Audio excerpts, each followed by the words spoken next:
Read with Haritha.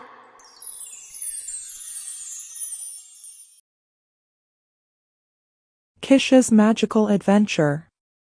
Kisha is a 5-year-old kid who overslept in the evening. Her mother tucked in to sleep after dinner, but Kisha couldn't fall asleep. She danced, skipped, and played in her bedroom. Night fell, but Kisha couldn't sleep. She decided to play in her backyard. She excited to see the world outside in the moonlight. She saw a mushroom that was glowing and glinting in the moonlight. When she touched the mushroom, it glowed brightly and something swirled in the air.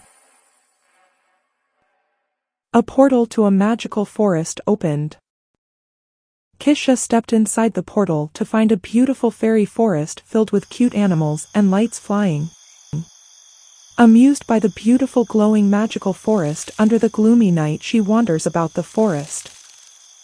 She hears hushed whispers and mumbles, but there were no one around. She saw a tiny flickering of golden lights behind bushes, leaves and posts on the way that led deep into the forest. She observes a movement behind a leaf and walks to the flickering light behind the leaf to investigate.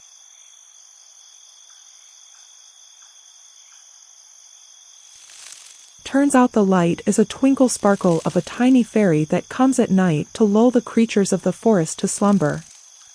But the fairy is surprised and scared of Kisha at the same time. The fairies were worried she'd see them, so they hide. But without Fairy's lullaby, the creatures of the forest couldn't sleep. So, one of the old fairies appears before the kid. "What's your name, little one?" asks the old fairy. Fairy. Kisha, says Kisha excitedly. It's too late for you to wander in a forest, Kisha. I slept till late in the evening, says Kisha. I'll help you sleep, says the old fairy and waves her magic wand in the air. A magic fairy dust sprinkles on Kisha. Kisha now can hear the sounds of forest more clearly, the yawns and cries of agitated animals who couldn't sleep without the fairy's lullaby.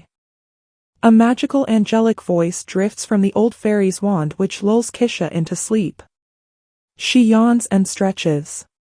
Her eyes droop slowly.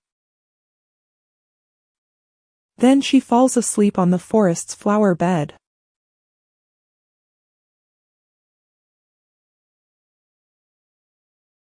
The old fairy then carries Kisha to her bed and closes the portal. The fairies of the forest then come out merrily and waves their wands in the air. The forest is asleep, so is Kisha.